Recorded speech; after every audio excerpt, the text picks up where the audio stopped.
on Divorce Court today. In this relationship, she is so jealous of his female online friends that she writes down all of their names. Terrence says Charity is both a social media bully and a real-world flirt who won't introduce him as her man. Terrence Holloway and Charity Mara have brought their dispute for Judge Lynn Toller to resolve. Testimony in Divorce Court starts now. Mr. Holloway, you say Ms. Mara runs all of your female friends off your social media. Yes. Okay, tell me about that. Okay, I use my social media for business. What's your business? I have a studio, I have a recording studio, and I have a private barbershop. I keep it private, and then I use it, get most of my clients from social media, friends and family, or just word of mouth. Now, for example, I've actually had Charity go on my page and write down different names and contact information from women off my page. I have over 3,000 people on my page. Right. So one time when I actually seen her do it, I'm like, what are you doing? So she tells me, I'm writing down these contact information and these names just in case. And I tell her, just in case of what? So she tells me, just in case I see you with one of these women or you connect with one of these women. So I haven't never been caught cheating. I don't cheat. I love Charity. You've been together five years, correct? Yes. Right. Now, Ms. Mara, are you on his social media page writing down the names? No, that's not how it happens. Actually, he has me assist him with a lot of his networking, and I do jot down the names. There was one girl, I wrote down her name because this woman in particular, her name kept popping up on his phone. So he caught me when I was just writing it down, but I don't go through it and chase women off of your page, your social. Do you have any fears of him cheating? Has he ever done anything that caused you to I trust him. mistrust him? No, I do trust him. He is trustworthy. No, I've caught her actually writing down the names. And then I asked her, and she said, this is just in case. She's also got to a point where some of my clients are word of mouth, and it's only through social media. So one lady, I post up pictures of haircuts and stuff like that. One lady asked, she says, hey, on one picture. I don't respond, because I'm not responding to hey. So another picture, she says, will you be there on Friday? So my response is, yes, I'll be here all day. So she gets on the page and says, I'll be there all day with him, and there's gonna be a problem when I see you there. But not knowing that this is a woman that's bringing her child to come get a haircut. There's a Ms. reason. Mara, did you do that? Yes, I did. Now, why did you do it? Your Honor, I did that because there have been incidents where, he has a lot of children, who are clients, and their moms come, and some mothers behave a certain way, which is as if he's a single man. He's not a single man. I don't think there's any reason for one of these kids' mothers to come and be flirtatious with Terrence. So Do you trust him? Yes, I trust him. Thank you. Trusting him means trusting him in all circumstances. So he can go to his job and whatever, tacky woman wants to say something ratchet and wrong to him, you trust him. I mean, if you can only trust him as far as you can see him, that's not trust. That's just verification. You know what I mean? Right. Now, Mr. Holloway, you say Ms. Mara has gone so far as to bully people online so they wouldn't contact you anymore. When have I done that? Yes, Well, we'll find out together. Come on, Mr. Holloway, tell us all about Yeah, it. so for example, somebody else actually just started liking my pictures. So if they like over 2 pictures, if it's just over 2 pictures, then she's on their page and she's talking about there's going to be problems with them, with that person and her. So one person actually got in contact with her back. So they go back and forth, and next thing you know, this is another potential client, and I'm losing all this money because of you. What you doing on his page anyway? Well, like I told you, he has me on his page for a lot of the networking. It's not like I'm just snooping through his page. If I'm going to get, a phone number for him or somebody's email address, that's why I'm on there. But he's also not mentioning the fact that I have a lot of males that I have to deal with in my line of work, and when he sees them on my social media page, he'll message them, or he'll just be, he'll give me this. Hang on. He'll give me the silent treatment all day until I find out what it's about. What do you do for a living? I actually just finished my internship for social work for the penitentiaries. Okay. Now, I want to ask you specifically about the woman that he says you bullied. I didn't bully that woman. Well, what did you say to her? I just asked who She's she not a friend no more. Hang on. Ms. Mara, tell me. I simply messaged the woman and asked her what her relationship with him was. Why did you do that? Because of what she was commenting on his page. Ooh, you look good. Oh, you look sexy. This, this, this. So I just simply asked. So then from that message, it went back and forth, and then I just blocked Ms. Moore, her. you need to grow up. I know you're a whole lot younger than he is. You're 23 and you're 37. Yes. And you kind of brought a little bit of this on yourself by getting a little, not a little girl, but someone close to it. Yes. But Ms. Moore, you need to grow up. You either trust him or you don't trust him. People are going to hit on him. People are going to do whatever. And if you spend your time engaging everyone who might actually try to hit on him, you're going to spend a lot of time fighting with the public. And fighting with the public he's trying to get money from and causing dissension with him. You're pushing him away by engaging people for fear that they might someday try to talk to him. And if your game is right, he's gonna like coming home. You don't have to worry what other people bring to the table. So just don't live in fear. You know, fear will kill you.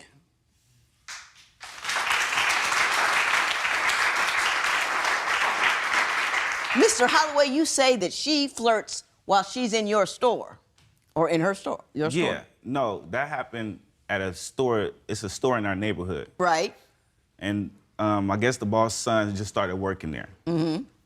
So I go to the store, and when I go to the store, I get what I'm getting. And first thing that he asked me is, "Who's that lady that be with you?" I wanted to give her my number. And I'm like, "What do you mean? Like, that's my woman."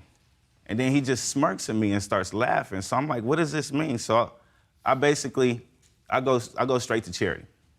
I'm like, what are you saying to this man why you're in the store by yourself? Because when we're in there, nobody's saying nothing to me. So she says it's nothing, and it leaves it as that. So I keep on trying to ask her, and she always, it's nothing.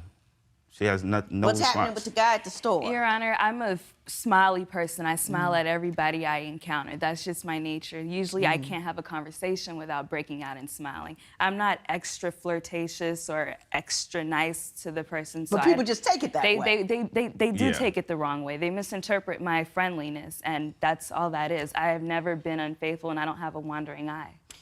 Have you ever caught her being unfaithful? No, I haven't. Next, was Charity's move out of state a secret revealed, or simply a failure to communicate? Are you considering marriage but aren't sure that your intended is really right for you? Call toll-free at 1-877-311-2222 or visit our website at divorcecourt.com. Become a fan at facebook.com/divorcecourt. Real people, real conflict, real judgments. Divorce Court continues. Now, Ms. Moore, you say Mr. Holloway has some issues with communication, and in fact that he can't do so. He gets angry about things as opposed to discussing them. Why don't you give me a couple of examples of his inability to communicate and what he does instead? Okay, well, maybe about 2 years ago, I got an acceptance letter in the mail to go to school out of state. So I called him. I was really excited, and it was the school my mom went to and stuff. So I was like, okay, I get to, make her proud too. So the school happened to be in Kansas City.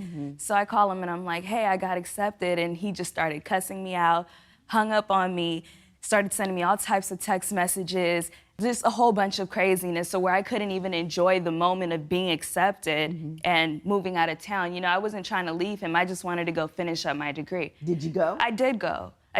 Good for you. I did go, and I did. I came back in May because I finished, but that was that. But we had communication problems. Then in April, when was it? On Easter morning, I was sick, and I was out there in Kansas City by myself. And I thought I just had a stomach ache or something, so I was like, okay, I'm gonna go to church around 10, but let me go to the hospital because something didn't feel right. I get there, I'm thinking I'm about to be in and out. They're like, you have pancreatitis. So I was in the hospital for 7 days, the whole time in a foreign state, just by myself. So if I wasn't answering his phone calls, he'd text me or call, or if I wasn't in the mood to speak, or if I couldn't talk, he'd be like, why are you ignoring me? What are you doing? He had no empathy for me whatsoever in that time, and I was in a lot of pain. What did you think she was doing laying in a hospital bed with pancreatitis? Okay, first, let me tell you from the beginning. All right. Now, we was together one night and we had a real heated conversation. So the next night we come and we talk about how our relationship is going, and everything is good. Everything is good. We talk about future plans and stuff like that. And then within 2 days, she calls me at work and says, I'm moving to Kansas City. And I had no idea. She didn't tell me that she was even sent a letter out. She told me that she's going to school. She hadn't told you she had applied or anything? No. So then I'm like, okay, you're moving to Kansas City. She said, I got accepted in school. I'm like, she was already going to school. That's kind of cold. You know that, right? He knew.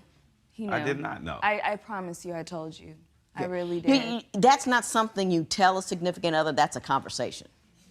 That's a full conversation. That's a sit down. This is what I want to do. This is how long I'm going to be gone. This is how I think it's going to affect the relationship. How do you feel about it? It's a conversation. It's not a mention. Okay? We clear on that? Tell me about the meal that you made he didn't like. I made him some tilapia, macaroni and cheese, and greens. He said I didn't fry the fish. It wasn't crunchy enough. So he threw it away. And I'm like, well, okay, do you want me to make you something else? He was like, no, I'm not hungry. So I left and I went to go get something to eat. I asked him, would you like something from the store? He was like, no, I'm good, I'm good. So I come back and he's on the couch. I start eating and then he's like, where's mine? I'm like, you just told me you didn't want anything to eat. Mr. Holloway, was there a major argument behind that, or was it? Yes. How angry? Why was it a major argument? I was working 12 hours, and I came home she usually cooks it in a certain way, and it wasn't that way. And I was very upset. I did have a couple drinks, and I got there, and an imperfect meal gets made on occasion. I mean, come on now. It's ridiculous. She made the effort. Yeah, it wasn't really perfect. That's ridiculous. I was really in the wrong because I was. Yeah, okay. All right. You ought to be glad you're not my husband. I don't care how bad the meal is. I tell him to choke it down and keep it moving. When Divorce Court continues, is Charity's road rage so out of control that police became involved? Do you think Charity is right to copy down all of Terrence's social media friends? Call 1-800-282-1991 to vote now and see if America agrees with your opinion. You'll also receive some valuable offers. Call now. If you would like your case heard on Divorce Court, call us toll-free at 1-877-311-2222 or log on to our website at divorcecourt.com and join the conversation on Twitter at Divorce Court.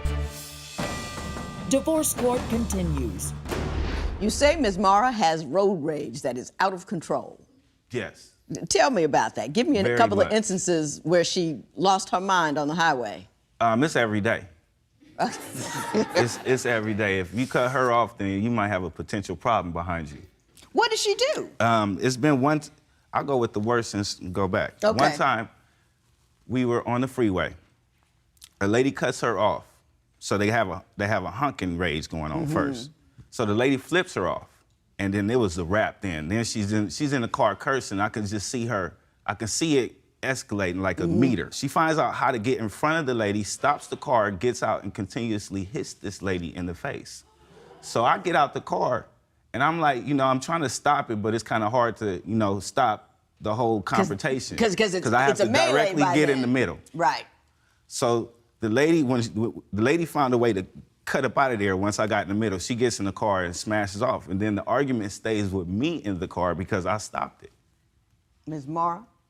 He's leaving a major part out of that. Okay, you tell me what he left out. Okay, when I did cut her off, get back in front of her, she spat on my face. She spat out of her window into your window? Yes, ma'am. I don't believe that. Yes, ma'am. Can that happen, Joe?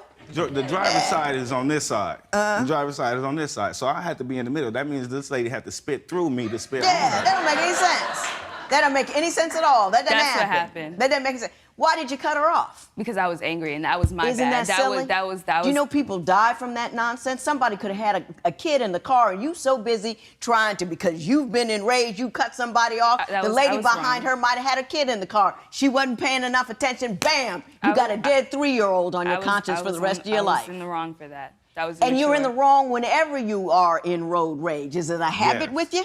No, Yes. No, it's we've not. even been pulled over by the police. that's not What true. happened? Because another cutoff. So then now she's chasing the car.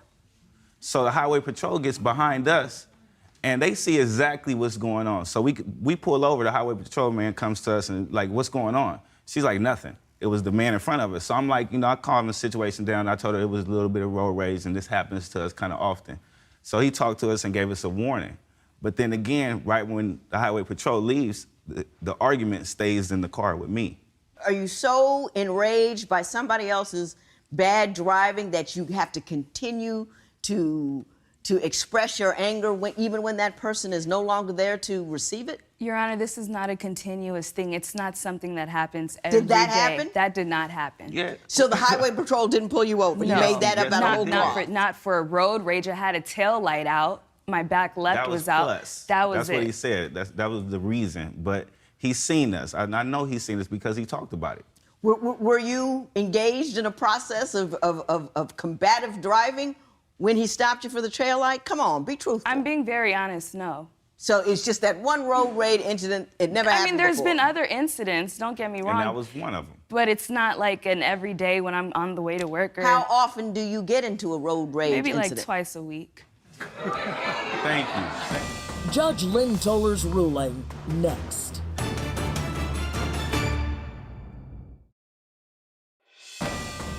Divorce Court. Judge Lynn Toller's ruling right now. Ms. Moore, I know this is off the subject, but I'm really intense about this particular thing. When you have a case of road rage, it's always your fault because it's your decision to make your anger an accident waiting to happen.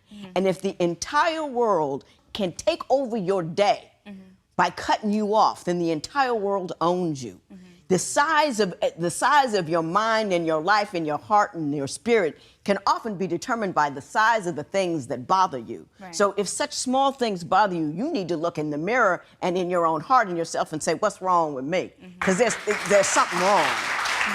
You know what I mean? Yeah. And I believe that you bully people on the internet. I believe that there is a fear and an insecurity in you that appears as anger and bravado. And I think that your failure to understand what that is, see it for what it is, and deal with it for what it is going to haunt you for the rest of your life until you decide to make it right. You with me? Yes. You I with understand me? what you're saying. You want $1,000 from this man to move. Yes. Out of his house. You tell me why I should give you $1,000. I would like $1,000 so that I can move out some of my belongings because we share furniture. Some of it was purchased by me, some was purchased by him. The couches I bought, the bed is his.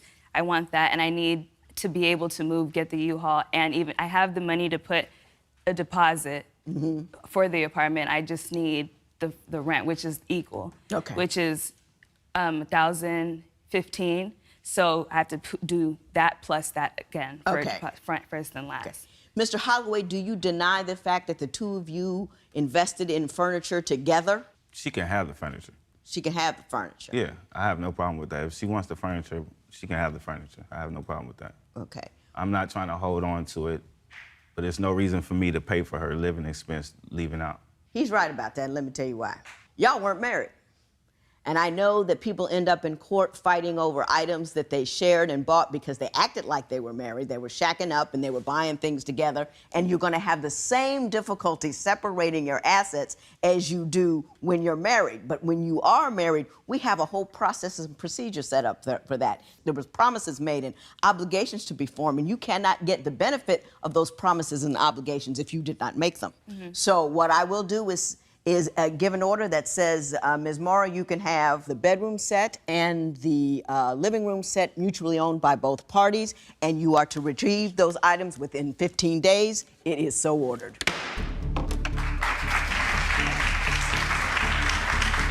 Terrence and Charity respect the judge's ruling. They have moved out and moved on. Post a comment or submit your case at divorcecourt.com or call toll-free 1-877-311-2222. Follow us on Facebook and Twitter at Divorce Court.